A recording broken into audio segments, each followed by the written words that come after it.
Let's rewind to a garage in Los Altos, California, 1976. Not a boardroom, just a cluttered garage smelling of oil and ambition. Here, Steve Jobs, the visionary, and Steve Wozniak, the engineering genius, teamed up.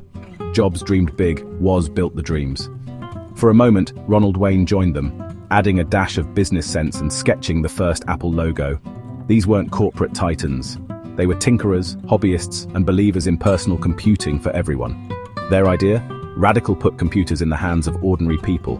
Jobs sold his VW van, Woz his calculator, scraping together a few $100s. On April Fool's Day 1976, Apple Computer Inc. was born. The name Apple was chosen for its simplicity and friendliness, technology made approachable. No one could have guessed this garage would launch a revolution. They weren't rich, but they had vision, grit, and a shared mission. Apple's story began not with money but with belief. The world's most valuable company started with a leap of faith and a handful of parts. The garage was their launchpad. The dream: make technology accessible, fun, and human. The stage was set for something extraordinary. Sometimes world-changing ideas start in the most ordinary places, and this was just the beginning. With a name and a little cash, they needed a product, the Apple I. It wasn't a finished computer, just a bare motherboard. Buyers had to add their own keyboard, power supply, and case, often a wooden box. Wozniak hand-designed every detail, obsessed with elegance and efficiency. Jobs saw the potential and landed their first big order, 50 units for the Byte Shop. The catch?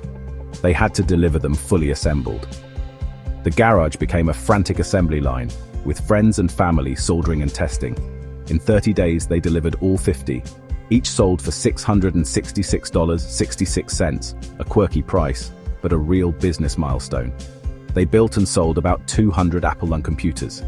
It didn't make them rich, but it proved their idea. People wanted personal computers. The Apple I was the first step from hobby to company. It showed that a handful of enthusiasts could spark a movement. Apple was on the map. The foundation was set for something much bigger. The Apple I was more than a product. It was proof of possibility. From a garage to a growing business, the journey had begun. The world was about to change. All it took was a circuit board, a vision, and relentless effort. The empire had its cornerstone. Apple's next leap was the Macintosh. After the Apple II's success, Jobs wanted something revolutionary. Inspired by Xerox PARC's graphical interface, he envisioned a computer anyone could use. The Macintosh, launched in 1984, was friendly, intuitive, and creative. No more cryptic commands, just point, click, and create. It introduced the world to the mouse, fonts, and desktop publishing. The Mac wasn't just a computer, it was a tool for artistry and imagination. Apple's focus shifted to user experience technology that felt personal. The Mac set a new standard for design and ease of use. But the journey wasn't smooth, sales were slow, and Jobs was forced out. Apple drifted, losing its way in the late 80s and 90s. Yet the seeds of design and simplicity remained. The Macintosh changed how we relate to technology. It made computers approachable, even delightful. Apple's DNA was set innovation, design, and user focus. The revolution paused, but the vision endured. The world wasn't done with Apple or Steve Jobs. The next act would be even bigger. By the late 90s, Apple was struggling until Steve Jobs returned. He streamlined products, reignited the brand, and launched the iMac. But the real game changer was the iPhone in 2007. Jobs unveiled it as 3 devices in one: iPod, phone, and internet communicator. The iPhone wasn't just a phone, it was a pocket-sized computer. Its multi-touch screen and sleek design felt like magic. The iPhone changed how we communicate, work, and live. It launched the app economy and put the internet in everyone's pocket. Apple's seamless integration of hardware, software, and services set it apart.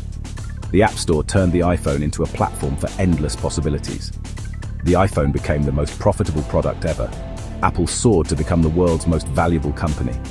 The iPhone wasn't just a product, it was a revolution. It made Apple a cultural force shaping daily life for billions. From near collapse to global dominance, Apple's comeback was complete. The iPhone era redefined what technology could be, and Apple was just getting started.